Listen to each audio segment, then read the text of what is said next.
Hey guys, it's Katya here and welcome to another Excel tutorial. In this video, you will learn how to move or copy an Excel sheet from one workbook to another without any changes in it. I have opened two workbooks, Workbook B and Workbook A.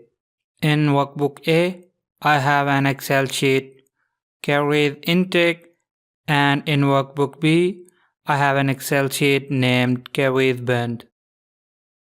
Now I want to copy this career band sheet from workbook B and want to move it to workbook A without any change in formula or format that I have applied. I have applied a simple sum formula that adds total carries burned through cycling, running, and exercise. To do this, I have to right click on carries burned sheet and then select move or copy. From this drop down menu, I can select the workbook where I want to move this sheet. You will see a list of all the workbooks that you have opened on your laptop or computer. So I want to move this sheet to workbook A, so I will select workbook A. And then I will select create a copy.